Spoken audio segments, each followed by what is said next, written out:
as you've gotten older with your stand-up, what has changed the most for you? Why you're telling something? Is it not just to be funny? Has it changed for you in that way? Yeah, so it's like Duncan said this once about the woke, terrible word, but like the LA comedy scene. Yep. And he goes, it wasn't enough to be funny. They also wanted to be messianic. They also wanted to start this crazy hashtag or do whatever. Yeah. But then eventually the messianic part outweighed the funny part. But our school was always like, be funny. And it's like, all right, now you pretty much know how to do that. Yep. So now don't leave that behind. That's the basis. You know, like a microphone. I need a microphone. We didn't start with microphones. Sometimes like, we don't have one for you. Yep. You're like, oh, I guess I'll yell, Yeah, yep. Coffee shop shit. And now microphone is set. So they're like, no, what kind of different things can I do with this microphone? I can hit myself with it. I could yell and scream and take it away and whatever. So the funny's always there. And now, all right, on top of that, what? And I went to Edinburgh and they were all doing these stories and these like themes. It was like Edinburgh, what I heard, and I actually told my agent, I said, I'd like to do it. He said, there's no pay. I go, yeah, but you get to... No pay. It's not about that. No, but you get to do an hour of a piece. Yeah. So they're willing to go with you because it comes from that. Yeah. Willing to go with you on a thing. But this guy, Steve Bougea, did a thing about picking up his chick friend that he always had a crush on. So that's like in there, but she's getting married. She goes, hey, if you're coming from that, could you pick my father up and give him a ride? Sure. He's been in prison for 20 years. This is his first time out. This is a true story? Yeah. And now I have a road trip with this guy who's like, hey, stop here. There's a whatever. And he goes, that's a rest stop now. And he's like, what? And seeing the world. What's a CD? Didn't know what a CD was. It was 10 years ago. That's a crazy story. Yeah. And then just like, and he goes, and by the way, I know you're thinking, what's he in jail for? It's like, he should have been in there. Yeah. Bad things. Like it's a bit frightening. Yeah. Yeah, it was cool. But that was like a chronology thing. Other people like Finn Taylor did all about like white people. And then he did another one about like the Me Too movement. And like South Park covering every angle on it. But everything's themed. It's not just like I'm telling. No, they have some guys just doing jokes. Yeah. Sometimes the theme is a little under. Just kind of like Oasis's first album was about trying to become rock stars. But it wasn't that heavy-handed. Right. And the next one is about being a rock star. But it wasn't like that in your face. Some of them are just like it's there, but it's not that in your face. I'll tell you. You just learn them all. You see them all. It's like the Beatles in India where you're like, oh, new. Okay. By the way, the Beatles Indian songs are maybe the only Beatles songs I don't like. I'm like, is Really? that a sitar? Yeah, dude, the George Harrison. I'm like, I get a little too influenced. Those are the only ones I'm like, I'm going to fast forward past that fucking song. I have really loved. I have never watched so much comedy as I have in the last 2 or 3 years. Well, it's so accessible now with the internet. And then you see people doing different things. It's kind of invigorating. Very. This thing of like, I don't want to watch people because I'll get influenced. Like, that's done. You know your jokes. You know everyone else's. At this point, you know what's about you and your kid. I only did that. I did that with, I can tell you, I did that with Louis early on because I knew we were both talking about kids. Oh, right. And I never wanted him to hear him say something and be like, well, now I can't. Right. Or I never wanted to hear him say something and then write a joke because it happened in my life and be like, wait a second, is that seed in there because... Yeah, you rather, let me develop my own. I might do something nearby. Yeah, I would rather just, because everybody, we have shared experiences. Yeah. So there's some shit that happens. Fatherhood. Yeah. There's some, like, I'm not the only person whose kid challenged him to a fight. Right. Yeah. Won, by the way. Nice. Congrats. Let's start this. Okay. Where you been and where you going? This is Ari's travel show, yeah. We're gonna talk about travel today. It's You Be Trippin, yeah. Hi, everybody. I'm trying to do this not announcer voice. This is what I usually do. You have a hey, guys. Welcome to the... But you have a natural announcer radio voice. I used to get that in college. People were like, you should do radio. Like are you calling me ugly? Voice. Yeah, I don't know what you meant. Yeah, I just remember Wayne's World where it was like, guys, it's a travel podcast. I talk to different people every week about a different place they've been. It's the only podcast that's been recognized by the ASPCA as a animal-friendly podcast. We won the highest award for the water buffalo in East Senegal, where we were called too helpful. Too helpful. Yeah, we were fucking him. Oh, Yeah. yeah. Josh Wolf is on the podcast today. Someone I've known since my open mic days in comedy. Yeah. Yeah. We're For sure. The Novel Cafe. I have a decent memory of the Novel Cafe. You also, to me, were the first person on the internet that I knew that was pushing the envelope in a huge, where like this isn't the bum fights era, Yeah. but you were the first comic on there who was pushing an envelope that none of us were even close. It's early internet. Very early internet, but you were definitely doing things that I was like, oh, he's going to get punched Yeah. in the face. I did. Did you? Oh, a few times. During like Amazing Racist sketches. Yeah. Yeah, people would punch me before they realized. Because also back then, the internet wasn't a thing where you could sniff out. Wait, is there a It camera? was pre-hidden camera. Yeah. It really was pre-hidden camera. So it was just like, no one would think to look for that. No, but they were like, is this dude just a fucking asshole? Yeah, right. I mean, I had an Amtrak employee stop his car, pull up. We were just doing a setup scene. Yeah. Me in a Klan outfit crossing the tracks to the bad side of town. This guy fucking stops, gets out, fucking throws me against it. I'm like, no, joke. I'm a Jew. He's like, what the fuck? You should know better. I'm like, no, it's not even that. I'm not even in them. Yeah, I'm trying to explain. I like that you pointed to your nose, dude. That's the tell. That's the tell. Can I have, so I'm Jewish, right? Okay. I have people say to me, oh, you don't look Jewish. And I'm like, What the fuck's that supposed to mean? by the way, I take it as a compliment. I'm like, oh, I know what you mean, and thank you. That is a compliment. Yeah. It's compliment to you, insult to the race. That's exactly what it is. Yeah. I'm like, I'm going to say thank you because I think that's how you meant it, but not to everybody else. Yeah, you're smart for a black. Like, okay, The black is a black is the new. It's so much meaner. Instead of like he's black, you're like you're a black. I'm like black. I don't know why that sounds so much harsher. It's so much. It sounds worse because when you say you're a Jew, no, totally fine. you're a Mexican, you're an Asian, Yeah. you're a black is like Whoa. so much harder than all of those. It really is. Yeah, I don't know if it's the hard K at the end. Yeah, maybe it's the hard K, the beginning of the beginning Yeah, K. The last K there is the beginning of K of the triple. You're a black is like yikes. I remember the early internet you, and I also like early internet. I was like, well, this is as far as this is gonna go, right? Nobody's ever gonna. It was just no rules. Early podcasts like that too. It was like do whatever you want. Yeah. Now it's like studio. This is a show. What was Before the it was impetus just- for the Amazing Racist? They called. These people worked for National Lampoon's, called a store, said we're thinking of doing this sketch called The Amazing Racist. This is a play off the word Amazing Race. Yeah. Do you have anyone that's like Jewy looking? Or something like that. And they said Jeff Ross. Yeah, not Josh Wolf. Yeah, not Josh Wolf. Jeff Ross goes, no, I'm busy. And I was working as Duncan's assistant then, town winner, and I was like, I can do it. And they're like, all right, it was no money really. I think it was like $1,000. And then I met with them and I was like, oh, I get what you guys are going for, but I'm like, what? And like, let's go for it. They had these like light ideas about like, all right, it'll just be like you saying a couple racist things. I'm like, no. Sure, that's fine. Then the joke is just Amazing Race to Amazing Racist. I'm like, let's make it live on its own. Where the takeoff of Amazing Race you're not even noticing that. And like we went door to door selling like dogs at a Chinese restaurant and like all just the worst possible stuff. Like, let's fucking go. And they're like, okay. And then we just went. And then they were like, well, we'll rent a Klan outfit for you. We'll rent And you're like, I got one. it's best I don't waste this one. Yeah.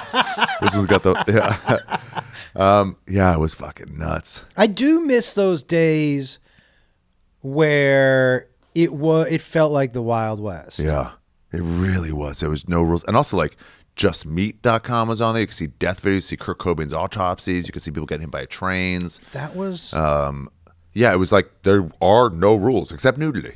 But even on the other sites, nudity was fine. Pre-YouTube. How old are you? 50.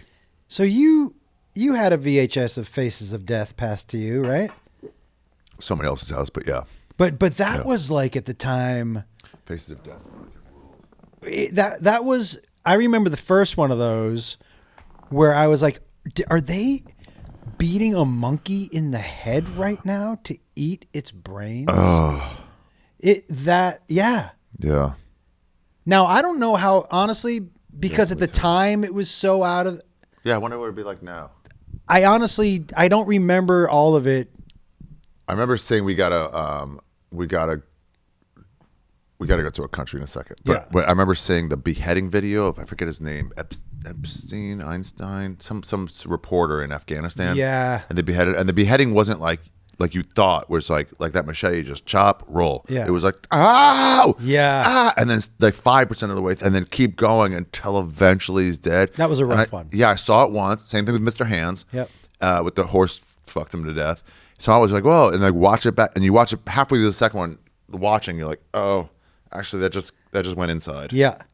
I'm disturbed now. I think I'd be more desensitized to it now because since that time we've seen Seen so much awful shit. Yeah. But that I do remember that one. Hey guys, I'm gonna break in real quick to tell you a little bit about the guest, Josh Octavius Wolf. Yeah, he's got a great podcast called Hey Man. It's available on his YouTube account, Josh Wolf Comedy. It's also got a great tour going on right now. But today's a very special day because Josh has a new special out right now. It's the biggest time of the year, probably in a 2-year period for a stand-up comedian when they have a special out. His new special, the Campfire Special, is available right now on YouTube at youtube.com/@Josh Wolf Comedy. That's it. youtube.com/@Josh Wolf Comedy. The Campfire Special, please go check it out right now and tell him that you're glad he's out of a Tijuana prison and he made it out safely to do a great stand-up comedy special for you guys on the #1 platform for stand-up comedy specials, youtube.com. Josh also has a great tour going on right now. Piranha's in there. He is appearing. All dates are available at comedianjoshwolf.com. He's appearing at Kimmel? Oh, he's in Las Vegas tonight. He's in Eugene, Oregon. How do I do this? San Francisco, California, Cobb's on October. Jimmy Kimmel's Las Vegas in October. Batavia, Illinois. Las Vegas, Nevada, back at Kimmel's. Spokane, the Spokane Comedy Club. What a great club that one is. And what is it? Back in Las Vegas. Oh, he's in Las Vegas a lot. I get it. It's like a residency of sorts. Isn't that cool? A residency. Punchline in Philadelphia, Pennsylvania. Back at Kimmel's in Las Vegas. I guess it's a residency. Like I said, Montville, Connecticut at Comics, Mohegan Sun. Laugh Boston in November. That's a cool one. Those are good guys over there. Royal Oak, Michigan. Las Vegas, Boise, Illinois, the Knitting Factory. I've been there. It's a solid club. Oh, I saw a guy there completely shatter his leg and then didn't feel it. Me and O'Neill saw him. It was fucking wild. He snapped his leg right in half. It was just hanging like Anderson Silva. And he was like, oh, man, I'm going to miss work tomorrow. I'm not even supposed to be here. I called out sick. I'm not going to be able to go in tomorrow. They're going to know. The paramedics came. They said, sit down. He goes, I don't want to already be embarrassed. I'm like, buddy, you got to sit down. That was wild. Fort Wayne, Indiana, Omaha, Nebraska at the Funny Bone, and that's it. Nope, San Diego at the Comedy Store, December 26th. All tickets, again, are available at comedianjoshwolf.com. I have nothing to promote except this podcast. Please subscribe wherever you're watching or listening, and hit the reminder button as well. Do me a favor. I know you haven't hit subscribe yet. Some of you, 100 and something thousand people have. Why are you not one of them? Hit subscribe right now. Also, you can go to arishafir.com, or if you're on YouTube, look below for a bunch of merch. The Stay Positive shirt, which is the main message for my special, America's Sweetheart. You can check out that special on Netflix right now. My other special, Jew, is available on youtube.com. It was called by the New York Times. Other specials appeared this year on YouTube. Thanks for the support. Dave Chappelle came up to me out of the blue and said, hey, I heard your special was amazing. And I was told by people who legitimately hate you, so you know it's a good compliment. That's Dave Chappelle. Went out of his way to say that. It was wild. Didn't watch it. Would be nice if he watched it, but at least he heard about it. New York Times referenced it as other specials that have appeared on YouTube. Anyway, it's there. But anyway, get all this merch right there. You Be Trippin shirts, stickers, the Ari Shaffir cat shirt. It's my favorite, to be honest. Rock it. No one will even know what you're talking about. It's just a cat that looks exactly like me. Did you guys have a good Shroomfest? I hope you did. I hope you had a great Shroomfest. If you want a Shroomfest shirt, if you celebrated this year, we'll get into details of next year. Still a few limited edition Shroomfest 2025 shirts available. Almost all gone. So if you want one, I would get it right now. That's it, everybody. Let's get back to the episode. I'm Ari Shaffir, and I support Josh Wolf. You know, my son was in Afghanistan. Yeah? And he was stationed there. And Oh, nice. Really? He served? yeah, and so when he came back, we were going to throw him a party. And he was like, hey, I have a slideshow from my time there. I'm like, great, dude. He was like, so he goes, can I play it? I go, yeah, we'll play it on the TV. And so about 15 minutes before the party, I was like, hey, let me just take a look at the slideshow to make sure. And some of it was just him and his friends on the base. And then we cut to some shots. I'm like, dude, we can't show that. Why? Like what type And of he was stuff? like, well, there's no blood. I'm like, yeah, there's actual death, right? And he was like, yeah, but no blood. I'm like, yeah, this is not. There's 8-year-olds and 80-year-olds, dude. I mean, it's like when you hang out with porn stars early on and they're so casual about squirting and you're like, well, I'm not naked. I'm like, no, just you don't even know how far over the line you normally are. You think you pulling it back is back. It's not. Wow, just dead bodies. And you're like, No, what? it was like a dry riverbed, people, carpet bomb, no people. Oh, and he's right. like, so that's not really showing them. I'm like, yeah, but there were people, and now there gonna are get some no people. and now Jesus. there are no people, you know? Yeah. Yeah. All right, where do you want to go to today? Well, I want to tell you a story about Mexico. Okay, great. So Jose Cuervo. so It's a cousin of mine. a preemptive. So my wife and I, we are people who have always gone all in. We've gone down to zero money multiple times in our marriage. Oh. Because I'm like, yeah, let's fucking try it. I'm very confident about. We're gonna make money, so let's try it, right? And so we were getting married, and we put deposits down. She wanted a certain wedding, and I was like, let's do it. We put the deposits down, and basically went down to zero money. So I was like, we need to find a way to make some dough. Yeah. And my friend had come back up from Mexico, and he's wearing this belt buckle. And it had like a scorpion in it, and it had some abalone around the outside, and it had like What's abalone? it's like shiny silver, like and I hand stitched belt. And I go, my wife was like, where'd you get that? And he was like, Mexico. And she said, let's go to Mexico and see if we can't figure out. Anyways, I'll get to the trip part. She ends up designing these belt buckles that we can go to Mexico and make. Some have dried flowers in them. Some have scorpions in them. Hand stitched belts. Actual scorpions? Actual scorpions. Oh, interesting. And hand stitched belts. And so I bring them back to a friend of mine in LA who's in the fashion. And I go, how much can I sell these for? We're making them for 12. I want to sell them for 75. This is an LA thing. He goes, I'll tell you what. You can't sell them for 75. You can sell them for 25 or 350. Yeah. Nobody in LA is buying 75. They either want to be cheap or the coolest people in the world. Yeah. And he goes, you could sell those for $350. And so we were making them for 12 and selling them for $350. Wow. And selling them like crazy. We had them in Fred Siegel. We had them Really? it was insane. We would sell them at these trunk parties, $350. So there was this one trip down. I bring my buddy. I'm going with my buddy, and my wife was like, I need 50 of these and 50 of these. What do you mean these and these? She 50 belt buckles with the scorpions and 50 belt buckles with the flowers. And I'm like, cool. That's the orders, right? We had dried flowers and scorpions, and we needed the wrapped up and needed the hand stitched belts. So I asked my friend, you want to come down with me? We'll go down. And I had been down there a bunch. Where is this? It's right by in Rosarito. Rosarito. Okay. Okay. And there's an open market there. Yeah. And so we drive down, and we're in my minivan. And before we had left, Oh, wow. It's the Baja side. yeah, Okay. before we had left, my wife had given me the price sheet. And I'm like, I don't need the price sheet. I know what it is. And she goes, take the price sheet, what we need. Yeah. And we have a little argument. She throws it in the car. I don't think anything of it. We get down there, and I get the belts and belt buckles. Now, the belts and belt buckles, by the way, the first order we made, I call the guy 2 weeks later and I go, hey, dude, these belt buckles you made were great. We need more. And I order them and he goes, no, I don't need any money right now. I still have some of the money you paid me. And I go, no, I'm going to pay you more money. He goes, I don't want to do any more work. I still have money. I'm not in need of work yet. I still have money. I can still live off the money you paid me. What? I don't need your money. I want to live my life, was basically what he was saying. Which I'm not going to lie to you, Ari, I was a little envious of the attitude to not want to be in the rat. He was like, I'll call you when I need more money. Well, it's like, you want to go to the steak restaurant? I'm like, no, I just ate. Like, steak, though. I'm like, but Yeah, I just ate. I'm hungry. I'm not hungry. Yeah. And he was not hungry for it. He was enjoying living off of, so he had to find other people to make these. Anyways, the one person that was consistent was this belt guy.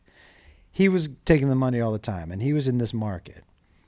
So I go down with my friend. This is probably got to be 12th, 13th, 14th trip down there.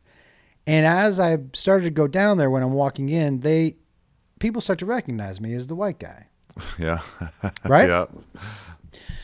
And this Mexican guy and his older gentleman. You could pass as Mexican. If I tan it up a little bit. Yeah, for sure. For sure. Grizzled, fucking Mexican. Hell yeah, dude. Yeah. It's the accent that gives I it can away. get you a gun, not today, but I can get you one. The first time I took my youngest son down there, he was 8, maybe 7, and we were there for about an hour, and he goes, I can speak Spanish. Because to him it sounded blah, blah, blah, blah, blah, blah. So he was just walking up to people going, and I was like, hey, dude. I go, hey, dude, don't do that. That's not gonna bode well for us. But we get in this old couple who I bought the belts from. We would sit and talk and have a coffee or something. And after my first trip down, he would say, hey, you speak Spanish to me. I'm gonna speak English to you, because we were both trying to learn the language. It was kind of fun. And I would sit with him like a half an hour and we'd drink a coffee and butcher each other's language, but try to get through it. And the wife would come out with the belts. This time down, I'm with my friend and he says to me, hey, this is going to have to be the last time I see you. And I go, why? Because he was sexually attracted to you and he had a wife? I wish. That would be amazing. He was like, because I got a boner. How do you say boner in boner English? Oh, boner. That's right. You nailed it. Yeah. Yeah. He said, there are people in the market today who are bad people who walked up to me, because this is the day I come down, and basically said, is the white guy coming today? He said, no. People are starting to know you as the white guy who comes down with cash. Oh, no. That's what as I started to walk in, more and more people, because I knew I was loading this dude up with cash every time I went down, and they would try to sell me things as I walked in. I'm like, I'm popular. These people love me, but they know I'm just some white dude with cash walking in. So he says to me, I'm going to have to ask you. This guy you do business with? Yeah. He said, you're going to walk out not the way you came in. He said, I don't know what's out there for you. You got to get in your car. You got to go home, and you can't come back. He said, if you're going to find someone else to make a belt, you can, but you can't come back to this market. And I wouldn't come. You're marked. I wouldn't come back to Rosarito. He was like, I'd find a different area. There's a lot of markets like this up and down the coast, and a lot of people who make belts. He said, but he was like, I consider you my friend, and this has got to be the last time we see each other. No way. And this was steady income for him of American cash. No, it's not. Wow. So, and by the way, I was like, thank you. And my friend, who it was his first trip down, he was like, fucking thank you. But this dude was legit, like, worried for our safety. Yeah, 20 minutes. And he said, don't. 30 minutes. The first time, by the way, Yeah. we drove down past, like, from Tijuana to Rosarito. One of the first times, there was an elephant. It was like a circus. Yeah. And it was an elephant just tied up to a wooden post. And I was like, that elephant must be so drugged out. Tijuana is such an interesting thing. They have donkeys painted like zebras, and they tell people to take a picture with the zebra. I'm like, this is a donkey. Yeah, just like not skin breathing. Just Yeah. like, I'm slowly dying here, please. But so the guy's like, go out the back, don't stop, drive home. And I was lucky that I'd gotten the buckles first. These 50 and 50 belt buckles were what my wife needed for us to sell in order to pay off the final of the wedding. But so you had gotten the buckles that day. I'd gotten the buckles already. Okay. And what saved me from getting beat up with the buckles is I had to go to different dudes all the time because every guy had the same attitude. I don't need your money. I still have money. Fucking lazy Mexicans. That's where it came from, It huh? was so crazy. Not lazy. They just value life. They were just like, I'm having fun with your money. Wow. And so I didn't get pinpointed. At this market, I got marked. The guy was like, walk right out. Don't fuck around. And I even asked him, I go, are you going to get in trouble for leading me out the back? He said, he was like, I've been here forever. Everybody loves me. They might be mad at me, but nobody's going to do anything to me. But they're going to. It's like that scene in Inglourious Bastards where he gets Christoph Waltz. Yeah. And he starts carving a swastika in his head. He goes, your whatever said, you can't do anything to me. He goes, yeah, I'm gonna. And he goes, you're going to get in trouble. He goes, nah, he'll be sore at me, but he's been sore at me before. That's right. Yeah. That's right. Yeah. It's the same exact thing. They were probably going to be mad at the guy, but What the fuck, man? Yeah, I was God, gonna come on. I was gonna beat the shit out of That's this dude. bullshit. You know that's bullshit. But in Spanish. Yeah. Guys, I got a new sponsor and I actually love them. It's Every Plate. Guys, you ever want to cook, but you have no idea how to do it because you're not like, it's just not your talent. Every Plate sends you fresh ingredients right to your door with clear, easy-to-use instructions, also called recipes that will help you make a delicious meal for yourself, for your family, for just a date, for a friend. It would be weird for two guys to be like, I just want to cook you dinner. But it's up to you. I'm not going to judge because I don't know you. I use it. I use this product and so should you. It's actually really good. It's actually really good. In fact, 30 minutes or less, you can actually have like a full meal. It's kind of fun. It's kind of fun. Even if you're just watching like Severance or something, like it's fun to make like a meal and then eat a meal that you made. I don't know another way to say it. Like it'll just be like the exact amount of ingredient you need for the recipe. Use it. What are you waiting for? Dig into these flavor-packed meals your household will love. New customers can enjoy this special offer of only $1.99 a meal. Go to everyplate.com/podcast and use code TRIPPIN199 to get started. Applied as a discount on first box, limited time only. That means hurry. Hey guys, today's episode of You Be Trippin is brought to you by Shopify.com. You starting your own business? Are you trying to sell online? What if you can't design a website? Well, Shopify's got you from the get-go with beautiful, ready-to-go templates to match your brand style. Whatever you're selling online, they can help you. What I'm selling is used dog toys over at AriShaffir.com. Yeah, a lot of these dog toys are for dogs who have owners with money. But what I found is you can break into people's homes, steal toys from the backyards, and sell them to poor people who have dogs. Yeah, what are we talking about? Hammerhead shark still can get a lot of joy from a chihuahua. What's this? Some sort of fox with the nose bitten off. Well, at AriShaffir.com, you can buy it for wholesale prices. Maybe this Bucky's, whatever, it's kind of chewed up. The rich owners are going to like, it's gross. We can't have friends over to see it. Let's get rid of it. Go through their trash can. Go through their trash can and find their used dog toys, and you can turn it right into profit. What about this? Another Bucky's one that actually wasn't damaged at all, but when you're into a backyard and you're looking for just used ones that are kind of like decrepit, you'll find some new ones too. Those are also available at AriShaffir.com, as well as this shirt, this You Be Trippin shirt. A Yankees one that was possibly stolen from a spring training game this year. Frisbees, they don't always go for it. A little baseball with the top bitten off. Rich people aren't going to use that. They're embarrassed. They're embarrassed to live like poor people. And if you're selling those online the way I am at Shopify.com, in addition to this You Be Trippin shirt and stickers and all sorts of stuff right now at AriShaffir.com, well, they'll help you set it up. What if people haven't heard about your brand? Shopify helps you find your customers with easy-to-run email and social media campaigns. Yeah, if you get a letter from... Ooh, that's a weird animal over there. Okay, I think the dogs are coming home, and I got to get out of here. Turn those dreams into... and give them the best shot of success with Shopify. Sign up for your $1 per month trial and start selling today at Shopify.com/trippin. Go to shopify.com/trippin. That's shopify.com/trippin. Make your dog's dreams a reality. If their dream is to lose their toys to someone who knows how to sell it to a better place. I'm Ari Shaffir, and I support this message. Don't steal, obviously, but, make money, yo. Make money, money, money. And we go to my minivan. We drive up to the border. In a minivan?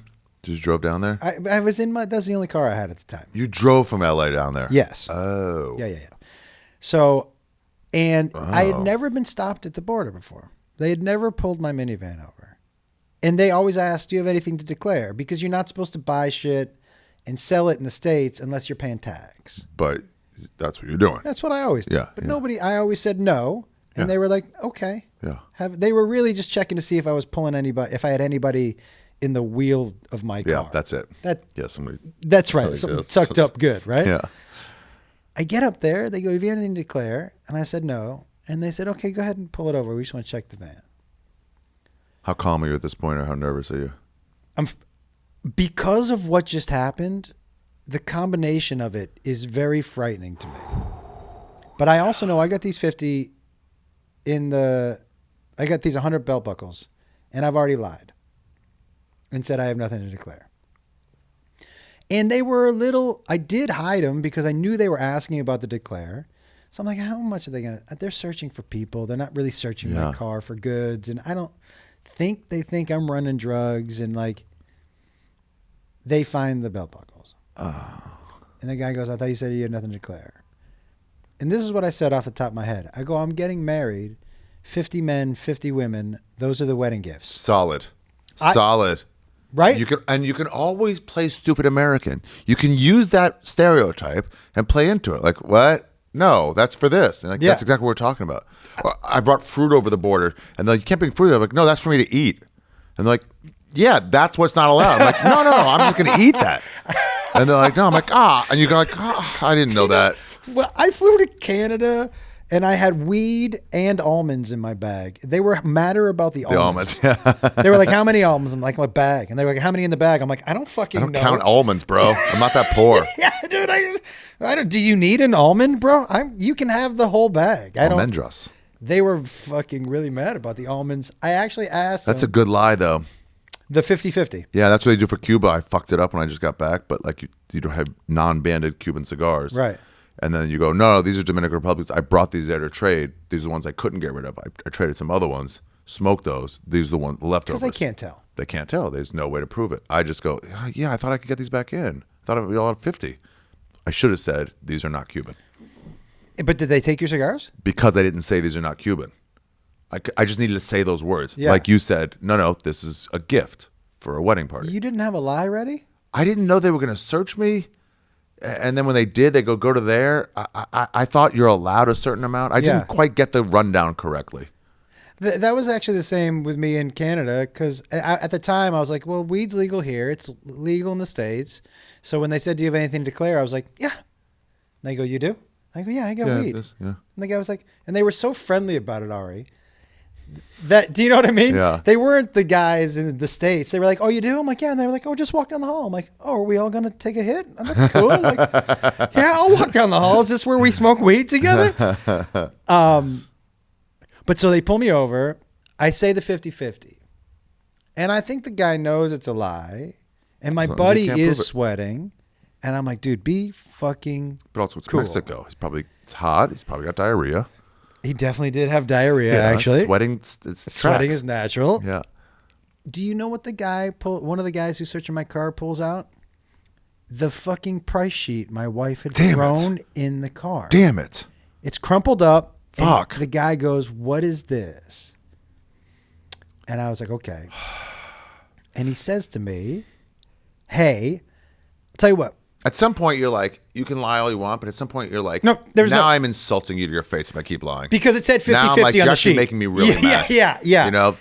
And that's when you insult those dudes in another country who can put you in a jail that you're not getting out of, at some point you have to acquiesce and be like, hey, you know what? Let's talk. Yeah, let's do business. Yeah. And he said to me, I'll tell you what, you can take these belts and belt buckles back to where you got them.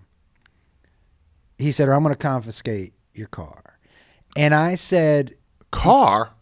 That's where I got him. I go, you're going to impound my car? And he said, no, impound means you might get it back. Oh my God. This is exactly what he said to me. He said, and when you come back across the border, These know are that- American? he said, know that I'm looking for this car and I'm going to search it up and down.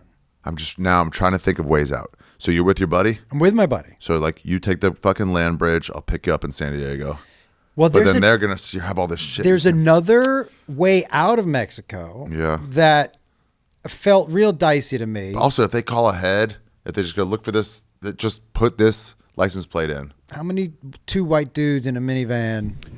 But that Right? border though. And my friend said, it was so funny. He was like, it's so much easier getting in. I'm like, yeah, dude, they don't mind if you come in. They want everybody to come in. Yeah. But I called my wife and I said to her, fiance at the time, It's like a parking lot. Yes. Slowly. Yes.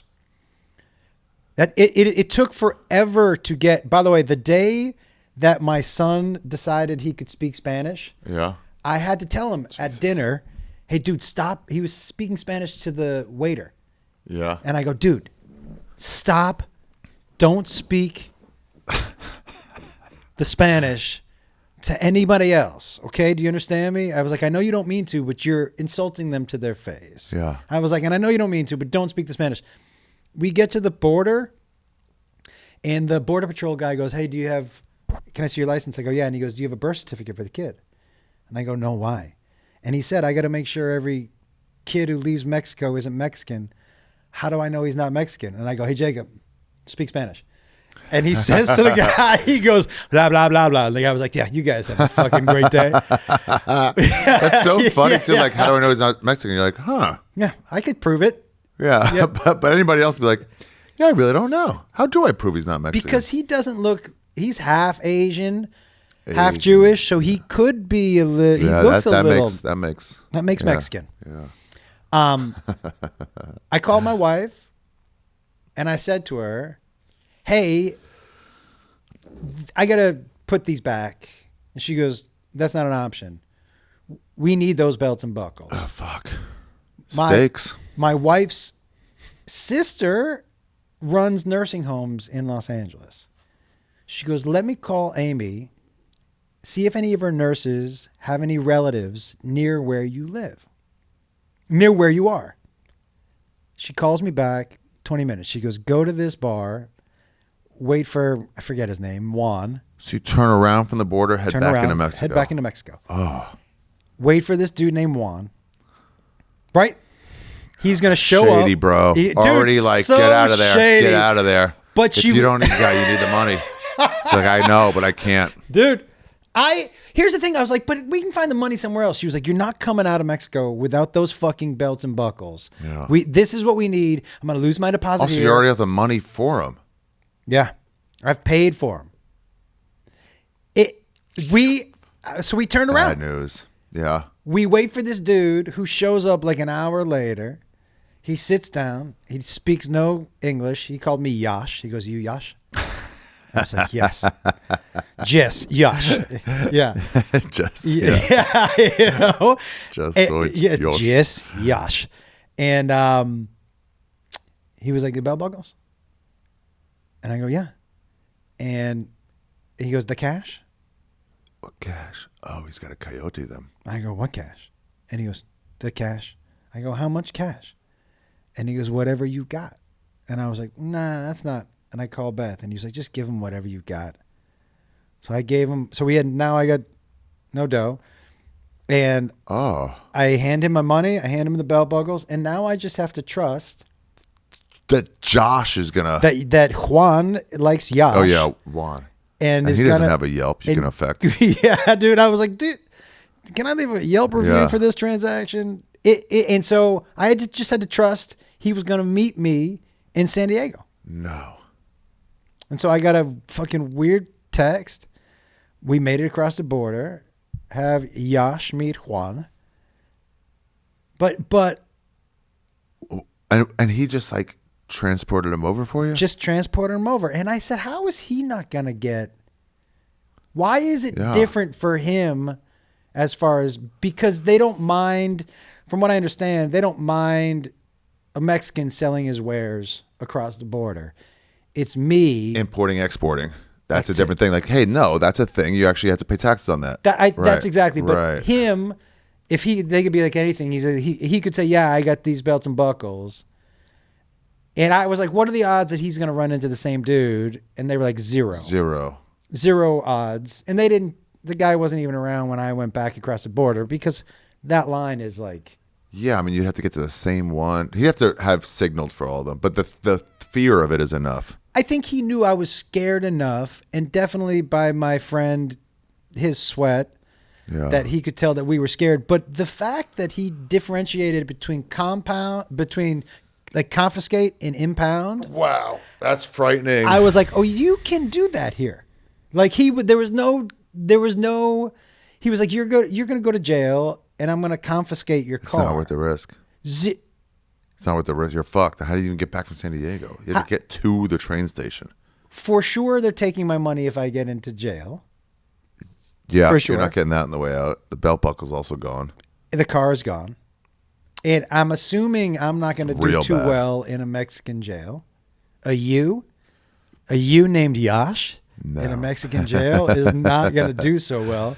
But I had never been in a foreign country, and I've traveled, probably not as much as you, but I've traveled. I've never been nervous about jail before, right? And how much of a target I would feel like an American in a jail American abroad. jail's not great, but in abroad, you don't you're like, have a I can't target even, on your I back, can't even right? navigate the politics of the prison. If you were, because you were in China, an American in a Chinese jail is, I'm assuming, not gonna. I'd either get beaten every day by multiple people, or I'd be their god. The tallest person they'd ever seen in their life. They'd like, ooh, can I get a picture with you? Yeah. You know, Yeah. one of those two, and I neither way would enrich my life. No, a foreign jail to me feels like a real stain on my life. Yeah, they were talking about Cuban jails, and like, you don't want to go. Don't fuck with it. You don't want to go. There's rats. There's like, you just don't want to be there. How long were you in Cuba? 6 days, not that long. But they were like, don't fuck around with the laws. For real? Yeah, they're like, you're gonna go to jail. You'll get let out eventually, but like a week there is gonna really fuck your life. No weed, no drugs. I ended up smoking some weed. How was Cuban weed? Well, you know how weed works. You haven't had any for 3 days, and everything hits hard. Yeah. It's like you just reset to base level so fast. Except It that had a gravity Australian bump. weed was No, worse in the world. Worse in the world. I Right? smoked in Indonesia.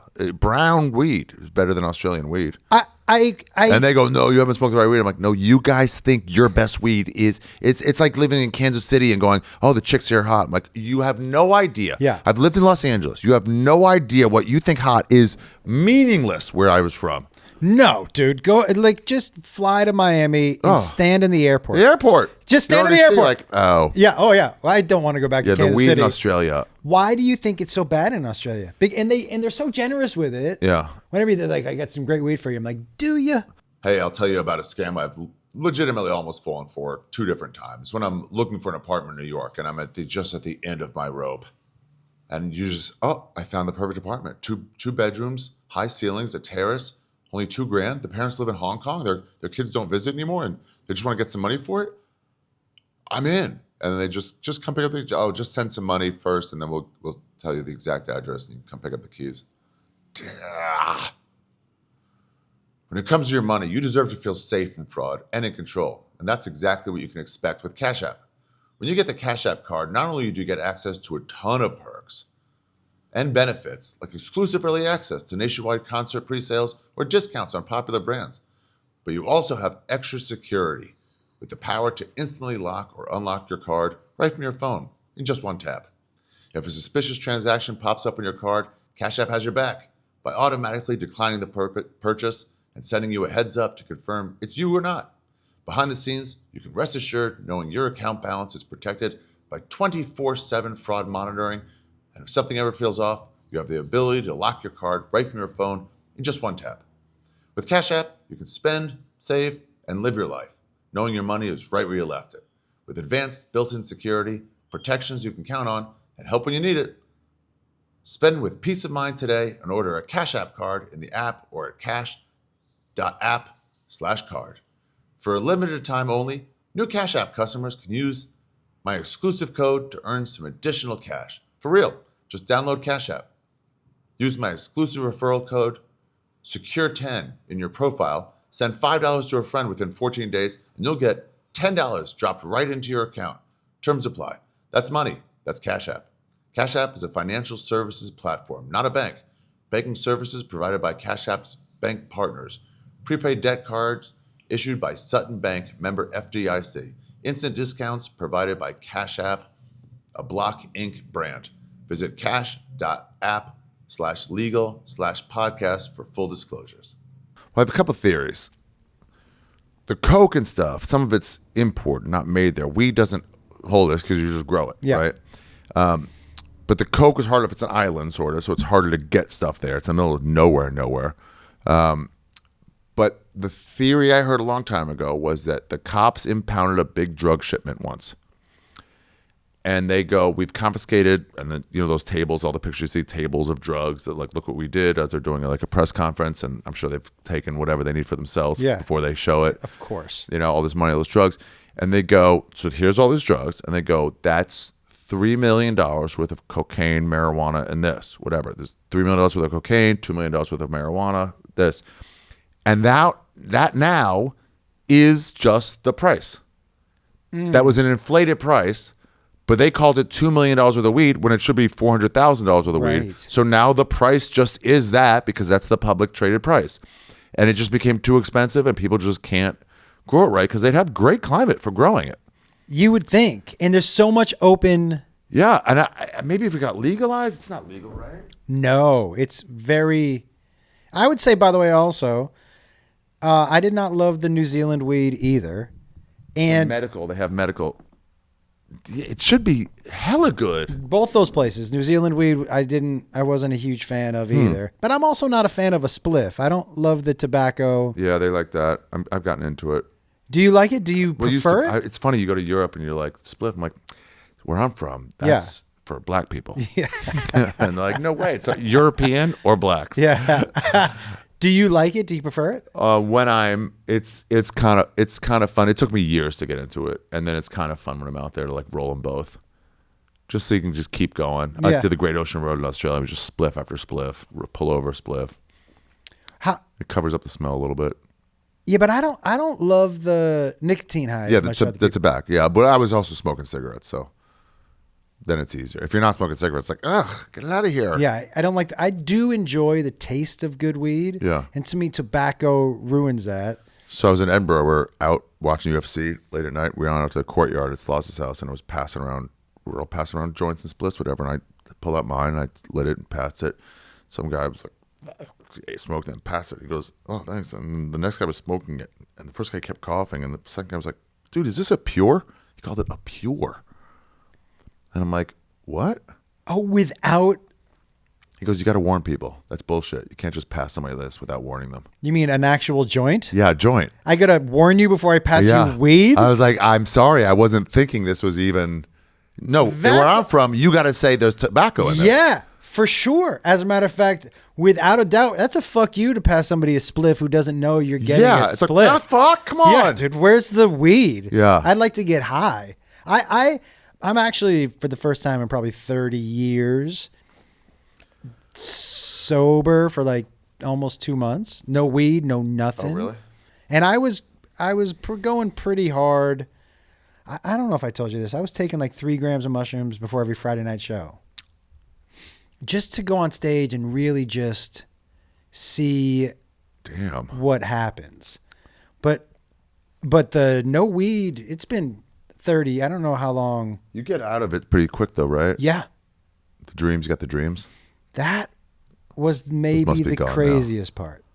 Where you're like, is this what happens with people, the dreaming? And what's the longest you've gone without weed? A month. In the last, a few times. I did sober January last year. Mm-hmm. I've done sober October. And then, so about a month. And it's like, No, when I was in Southeast Asia, it was a couple months. Why? Because it was so Couldn't illegal? find it. No, it was legal places. No, I found it here or there. I found it at a beach in Cambodia. I found it at a place in Thailand. I'd find it once in a while, but definitely a month. A beach, by the way, is if you're looking for drugs, it feels like a good place to go find them. So there'll be like a Bob Marley, like themed, not themed even, but just like adorned place. It's like, it's the Weeds, but they'll sell you joints and they have a deal with the cops. They're like, we're the ones, you don't fuck with us here. They just have a deal where it's like, if they're selling them that publicly, you're fine. In Mexico on the beach, those people who sell like the sombreros and the ceramics, they'll go sombrero, ceramic, cocaine, marijuana. Cocaine? Yeah. Yeah, Jesus, you're like, dude, there's a couple levels up. These are goods, and this is drugs. That's such a huge jump. Yeah, you go from marijuana to like mushrooms, then coke. That it's like Jesus. Yeah, did you say hairless cat, dude? Yeah. Like that is such a weird combination from sombrero. Wait, so let's get back to Mexico. Well, I guess you just were. So so then what happened? We're both sweating driving across the border. Just because I think this dude has got a hard on for me. Yeah.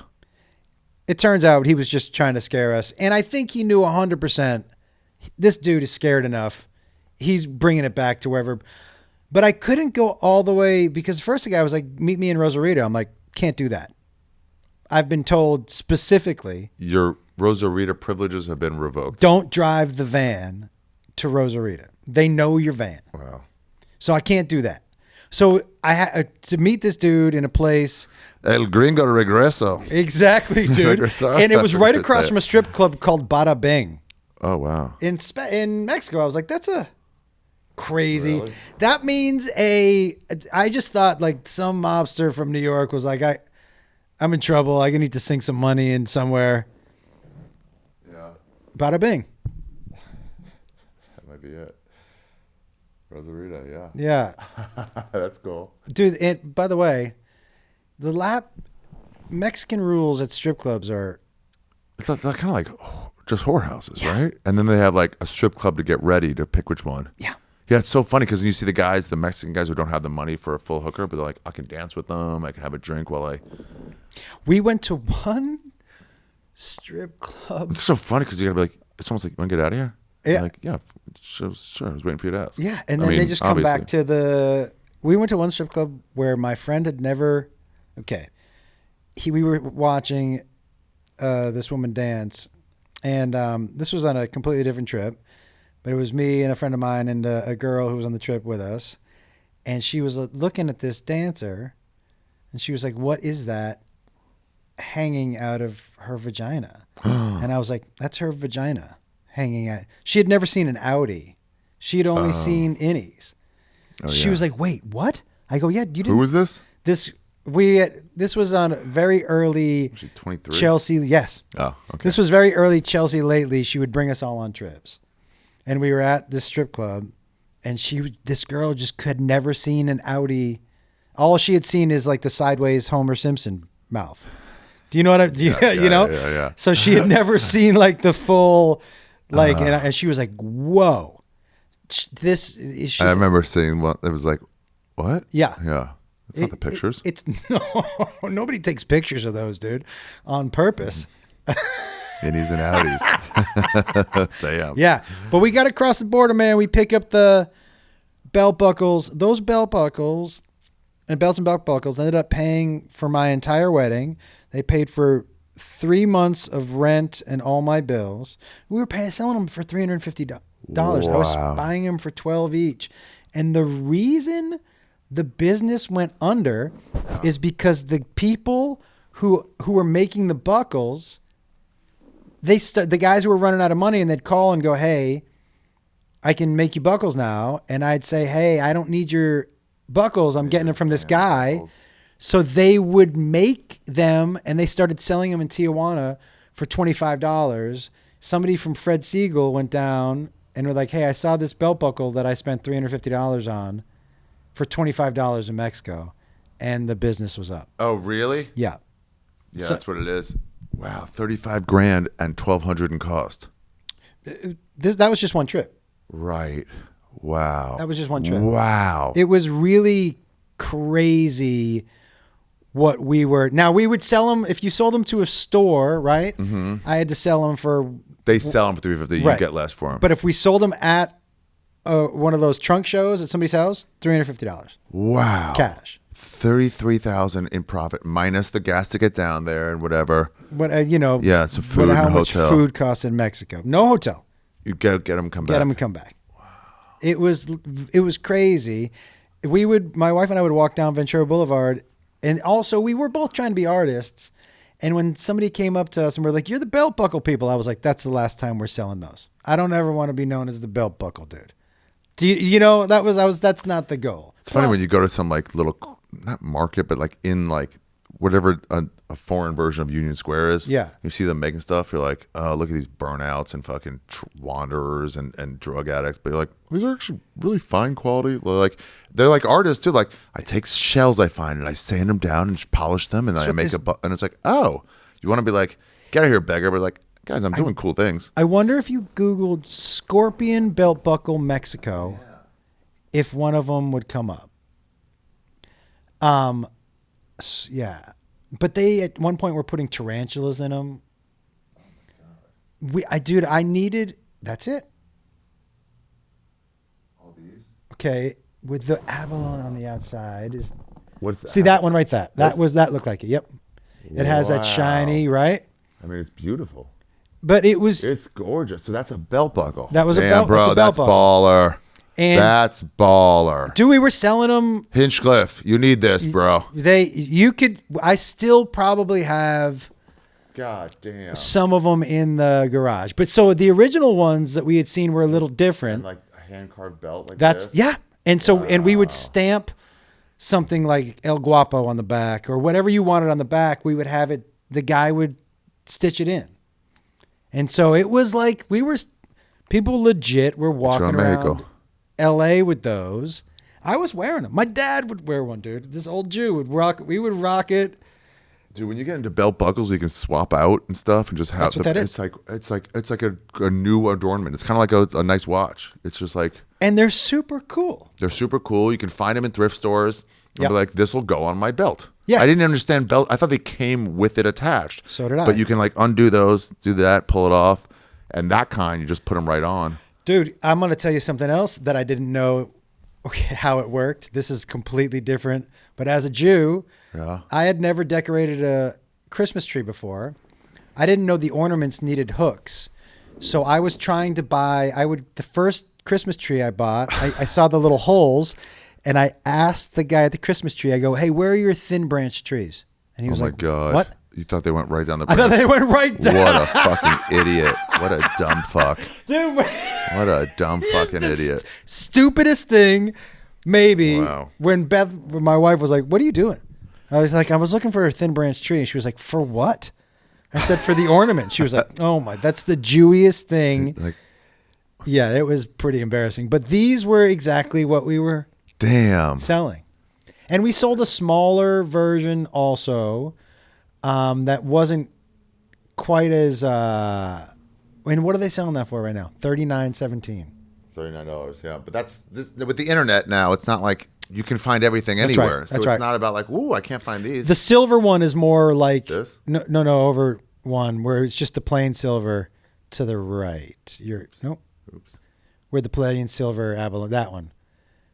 That was a lot of the plain silver around the outside. People like that one a lot. And then we did that version, but instead of scorpions, it was dried real flowers. That's cool. And so we sold, Wow. I drove to a store in San Francisco in the pouring rain because I needed to get these into Nordstrom for a big order. Yeah. I remember I just walked right in and I walked up. I said, "Where's your buyer?" Because it was Nordstrom store number 1. I was like, "This must be where the buyer is." And I gave her the whole sob story. I need to sell this amount for my wedding to happen. What can you do for me? It was like, I always envy those people that go into a business like, hey, who does your security? I'd love to talk to the owner here. It's like, that door to door. You should carry our products. We make fine quality vegan milk. dude, I grew. I just saw that the other day. Yeah. I ended up with I had so much respect for people who did that but you know what actually helped me with it? What? In our business, rejection, if you can't take rejection or it people happens not mostly. laugh. It's not about that. It's not about the rejection. It's about the what's the opposite of rejection? Acceptance. Yeah. Those are the ones you know. So hearing a no didn't scare me to go in and ask because I was like, this can't be worse than the OR at 1 a.m. on a Wednesday. A hard no for 15 straight minutes. You know what you're walking into. So I was like, I can do this part of it. But this was like we've had some weird businesses because we've gone all in a bunch of times. But this one was definitely my favorite one. That's so fucking cool. Yeah, dude. Did you ever eat down there or anything? All the time. How was it? So I had only ever had Maine lobster. I hadn't had that lobster is closer to crab, I think, and not as tender. Oh, interesting. And so it was more like, but In Cuba, they're like, have you had the lobster yet? Like, so the cab driver was like, not even trying to sell me anything. And I was like, no, I had, but I didn't want him to think I was rich. And he goes, oh, you gotta. I mean, this is a different kind of lobster here. You should find some. better or worse than the Maine lobster? I think worse, but it's different. It's its own unique thing. Yeah. Like you said, for Mexico. And that's the west coast of Mexico. So it's probably nothing like Cuba. No, but I will say that my Mexican friends were all they would say is, you know what's going to be the big difference? The tortillas. And it was like a burger is make or break by the bun. Yeah. A burger tastes like a burger unless it's really shitty or really Brioche great. is like a different thing. But the bun is really going to make your burger. The tortillas were so spectacular. It was a night and day. But also, I had come from, the first time when I first started eating Mexican food, I went to college in San Antonio, and that was so much different than California Mexican food. It was way more. Right. Tex-Mex is different. Yeah, it's a different thing. Way different. But the really like the ceviche, which I love, I was like, oh, this is really what it tastes like. And It's funny, this feature changes too. Ecuadorian is different than Peruvian. Is it? Yeah, one is like way like more about it's almost soupy, and one is like chopped up bits and like almost no like water. I think I like that kind more. Yeah. The chunkier kind. I'm also a huge refried bean guy. Nice. And the difference in the American restaurant refried bean and then deep down in a restaurant in Mexico where they weren't speaking English was markedly different. And also the Mexican rice. It all had like Would you get diarrhea from it a lot? I just didn't touch water and I didn't touch vegetables. All right. That's what they say. Like, it's cooked vegetables, you're all right. Raw vegetables, they're going to wash it in the water. You can't even see what's waiting for you. No salad. When I had the worst diarrhea I've ever had in my life in the Dominican, and I was getting on a plane, and I told my wife, I go get me a loaf of bread and a bottle of Pepto-Bismol. I'm making some paper mache in my fucking stomach because I got to get on this plane. Soak it up as much as you can. I was like, I'm not getting on this plane because I'm shitting. But I ate, my stomach was like, but I built that wall, dude. Whoa. Legit built a wall. I paper mache'd my stomach. I taught Bobby one phrase in Cuba. I was just telling him, sin hielo, por favor. And he's like, no ice, please. So it's That's the other thing. thing, No matter right? what, just learn this and keep saying it, or you might be fucked. Somebody told me also, even your bottled water, when it comes out of ice, you have to wipe it down because Just a little bit, a drop on your. Wow. Especially, I don't know about you, but as a Jew, my stomach is quick to Already, diarrhea. you're already in a danger zone for this. Yeah, it's quick. It's quick to jump to diarrhea. Our people are quick to diarrhea, dude. There's no doubt about it. Yeah. That's why matzah was always. We always kept a box, even when it wasn't in season. My dad always kept a box of matzah. He was like, Let's get constipated. Yeah. The fine line with surfing. Sometimes you need a just little in case we consto. need to build Yeah. it up. My most embarrassing times in school, because I didn't grow up with a ton of Jews, was having to bring during that 1 week to bring my lunch and have peanut butter and jelly on matzah and explain to people again. They're like, no, why? What the fuck is that again? Once again, it's because I live in a fucking cult that was made 5,000 years ago. They're like, so it's a giant cracker? I'm like, okay. No. Like, have a cracker then. I'm like, it's different. It's Crackers are not allowed. Yeah. They were like, that looks terrible with peanut butter and jelly. I'm like, it is. Yeah. It's the worst. Did you think it was good? This is not the point of Judaism. That you feel good or that it tastes good. That's our version of like the fucking That's lashes. right. You think we want to eat gefilte fish? That's something. Yeah, but the Mexican, I've always said, I think if I had to pick one country's food to eat forever, it would be Mexico. They're the star of Latin America. Mexico's the star of Latin America. I mean, what's the one on the West Coast? I can't think of it. Oh, Argentina, not on the West, but like they're the best, like steak. Yep. Chile has the great whatever, but like Ecuador's great fish, but Mexico is the star. I love the coastal seafood. It's underrated in Mexico, but their seafood dishes, I think, are fucking It's also so all good. so fresh. If you stay in a coastal town, you see them bringing it in. Yes. They go right to the restaurants. Like, do you want to buy this? And then that's what you're getting. Yeah, that makes such a huge difference. For seafood, especially. Yes. I'm not sure as much for beef. Maybe not. But the seafood is like. I had never had actual be on a boat, catch a fish, make ceviche. Wow. Where it's like, what are we? Am I eating that fish that we just caught? I heard freshwater fish is even more. Like the taste for the farther it gets dead is the taste goes down more than saltwater fish. Oh, that makes sense. So like if you're trout fishing, like fry it up while you're on a break from the fishing. Do you fish at all? No, I went with Bobby Kelly though once, and we like just made it instantly in a pan like nearby over a grill, and it was like fucking wow. He doesn't strike me as an outdoorsman, is he?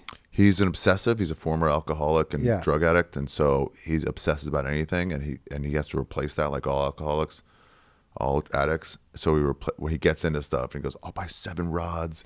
I'll get like and then he's like, I'll watch YouTube videos all day, every day." And you're like, "Yeah, I got him to like start taking Spanish." I'm like, "You'd actually really do well because of your addiction personality. Like you're gonna pick it up quick." Is that who you went to Cuba with? Yeah.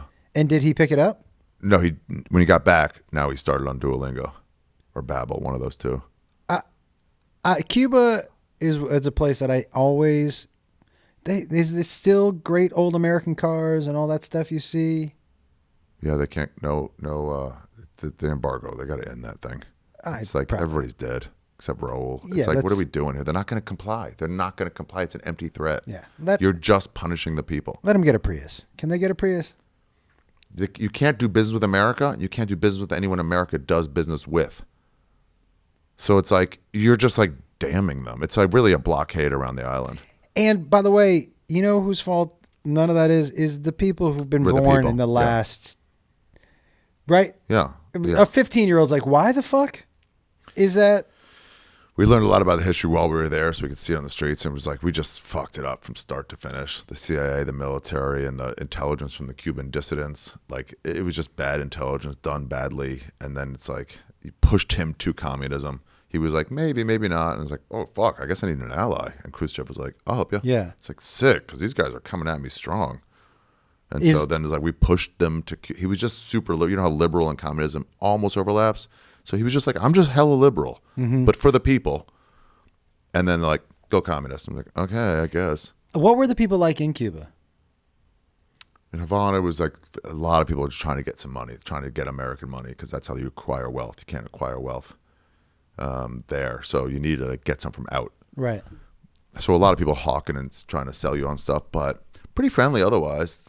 Great culture, great music, Great local food? music, good enough food. The good Cuban food you've had is not in Cuba because they don't have access to spices. So they What? can get those spices here. You can't do any trade. So they have great sugarcane, coffee, and tobacco. In the olden days, they would grow extra, have everyone from them, then trade the extra for berries or petrol or whatever. Now there's no reason to grow extra. Right. You can't do anything with it. So it's just wasting this great resource. So they're like, that's why you don't get new cars. Just fix the old one. We can't get a new one in here. Better fix the old one. What's American dollar down there? 320. It's not. It goes pretty far. A cup of coffee is about $2, but like fine goods, this thing,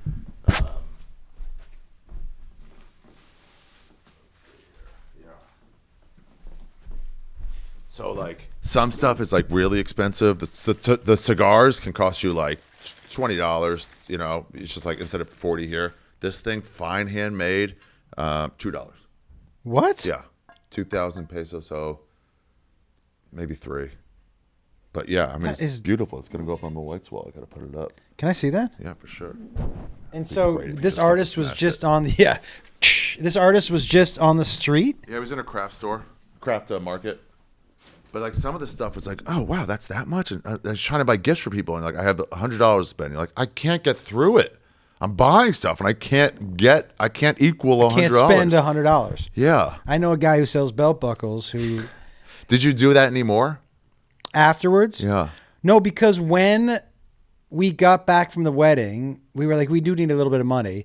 That's when we had gotten a message from the guy from Fred's Legal. It was like, hey, these belt buckles are being sold for $25 in Mexico. We're out. We're out. Great. And for Beth and I, we were like, that's 2 signs in a row. and it did everything we needed it to do. It's done, yeah. It paid our rent. It paid for the wedding. Yeah. I didn't get arrested, listen, I don't want to gloss over the arrest part, but I think I was really close to getting murdered. Like the first part of that story They're is waiting that for you out there. They're like, if that dude, didn't warn you. if they hadn't come in and said, is he coming today? If they had just waited and like all of these ifs, like for sure, that's how people go missing down there. Yeah, right. Because They didn't find a body. They know better. Like, And- don't let them find the body. no, they don't want you to find a body. You're not going to find a body. But the worst thing was when I was driving back with my buddy Gavin, I was like, dude, here's what's scary. We basically paid this dude all our money for the belts and buckles. So it feels like they would have either come at us, not had any money and gotten mad and killed us, or kidnapped us. Ransomed you. That's what I would have done. They're worth something. Yes. Don't just kill them because you're mad. Like, get something out of them. And guess who wasn't worth anything at the time? Wow. 0. But they don't understand that. No. It's like when you go places and they're trying to sell you on stuff, and you're like, hey, dude, I want to explain to you, like, anyone who has a big backpack on with like the yoga mat on top, they don't have money. Yeah. It's the one who have no backpacks. Yeah. They have the money. And somebody's carrying their yoga mat. Right. Yeah. That's the Yeah. person with money. Yeah, I had never like Yeah, pretty cool, huh? very cool. I haven't been Seashells. down since then, but I really do want to go back. I don't drive a minivan anymore, so if you started making out with that thing, dude, I'm getting cursed. that would be fucking amazing. That actually, the last time I did mushrooms, Yeah.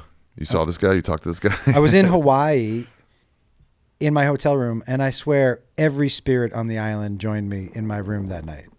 Bro.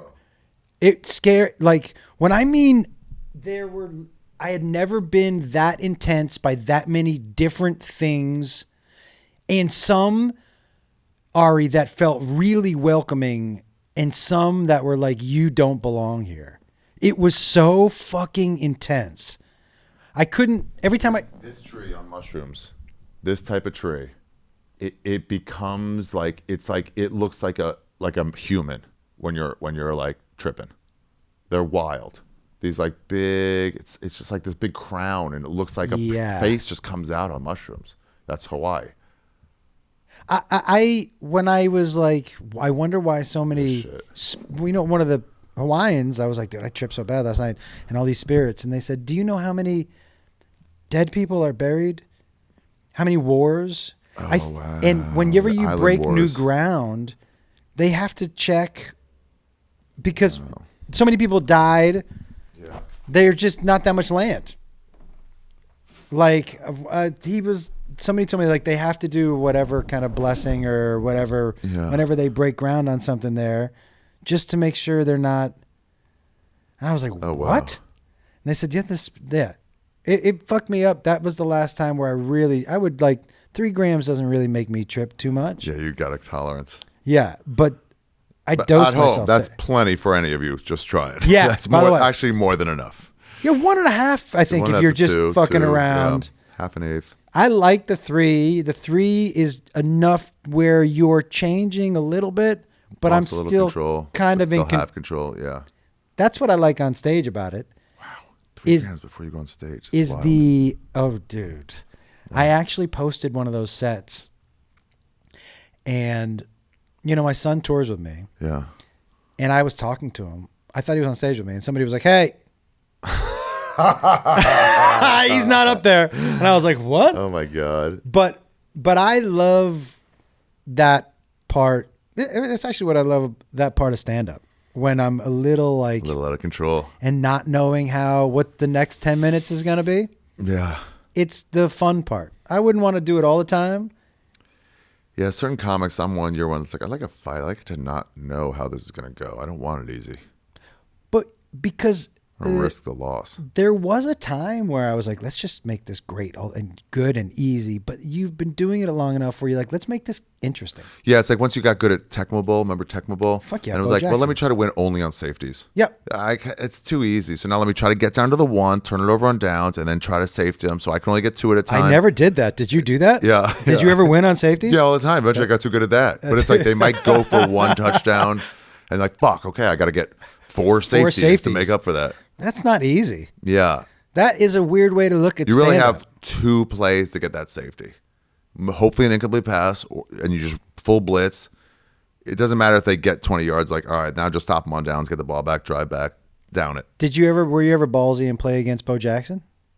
Bo Jackson was he was the warrior there. He couldn't stop him. It was a The code break. unstoppable. God damn. There's never been anybody in any other video game ever that was unstoppable as a Tecmo Bowl Bo Jackson. There's a video of him he just came to a Royals practice because he's like an Hall of Famer for them, and telling one of the players' kids, like it's 10, he goes, yeah, I played for the Royals. He goes, oh yeah, he goes, yeah, I actually played. He goes, were you good? He goes, yeah, I was an all-star. He's like, what's your name? Like Bo Jackson. He goes, Some 10-year-old. He goes, so you only play baseball? He goes, no, I play football too. He goes, oh, how far did you get? He goes, I was a Pro Bowl in the NFL. They're like, what? I'm like, yeah, I was a Pro Bowl in the NFL and I was an all-star in baseball. And the kid was like, really? He's almost like, this guy's lying. Yeah.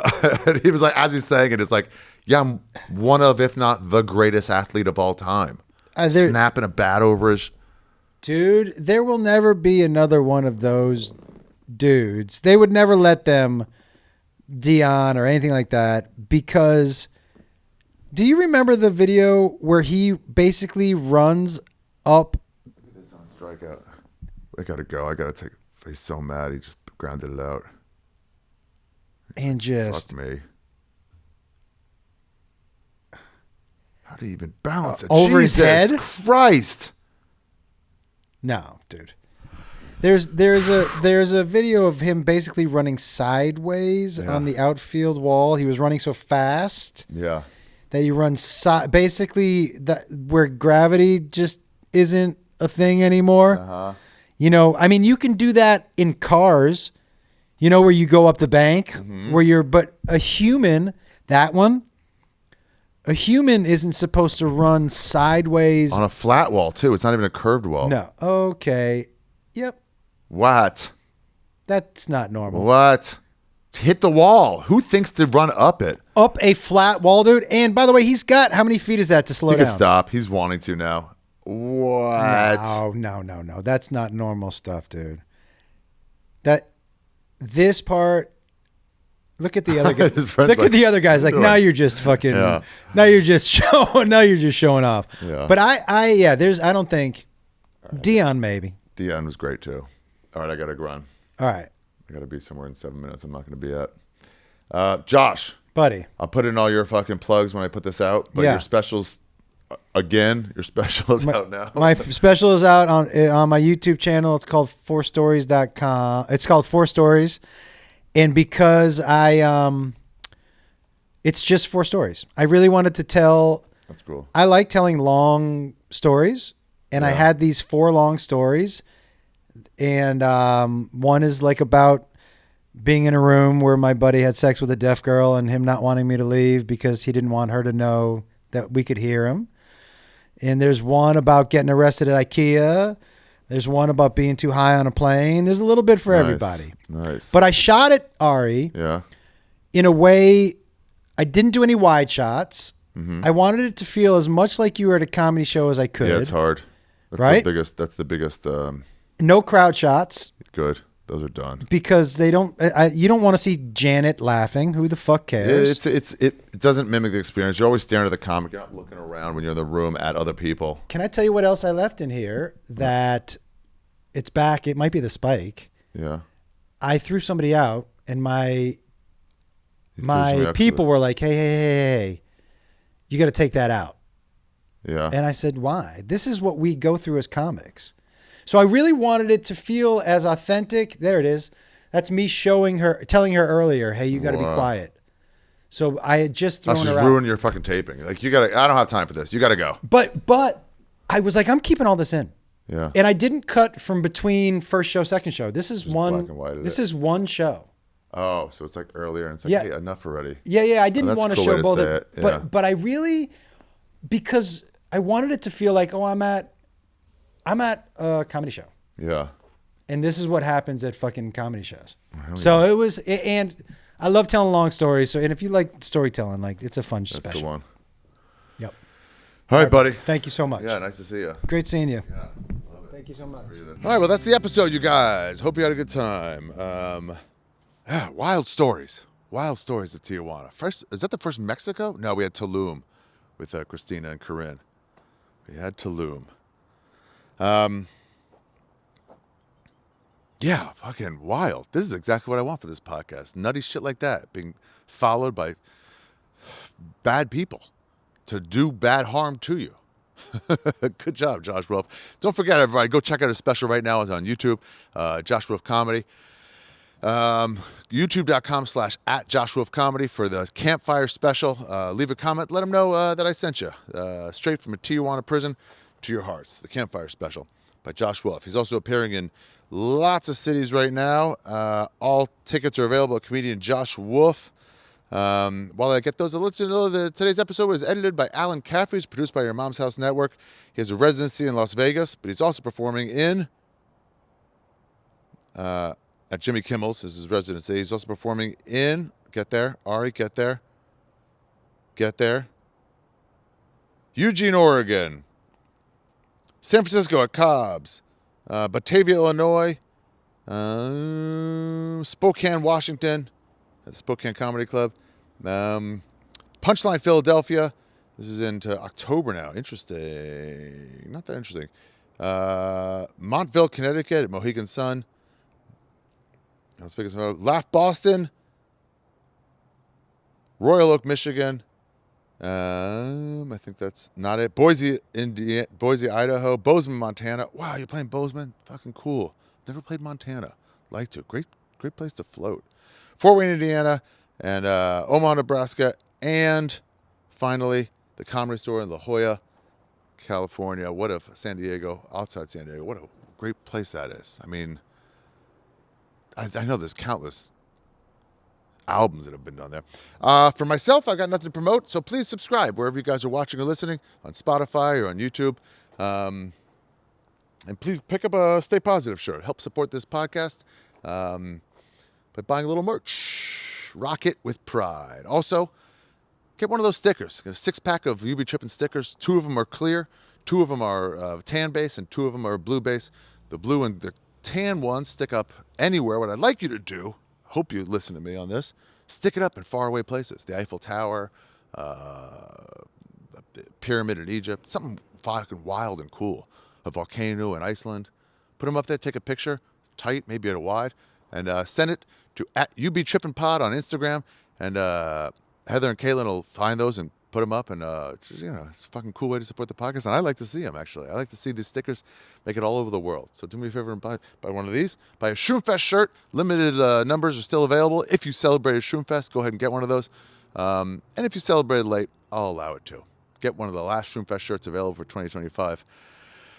And that's it, you guys. Hope you had a good time. Mexico, I remember going there for Tijuana with Bobby Lee took me there to lose my comedy virginity, which is getting a hooker. I almost left a friend there. That's a story for the end. It's a new name for Ari Shaffir's Rename Storytelling Show, and I'm going to hype it right now. I'll wait. I'll hype it a little later. It's coming. It's coming. Yeah, it's coming. All right, guys. I'll mention it more in the Harlan Williams episode. Next week, Des Bishop comes on. And the week after that, our old pal, Harlan Williams, 2024 Trippy Award winner for best guest, most surprising, best trip. That's it, everybody. Until next week. Hasta luego.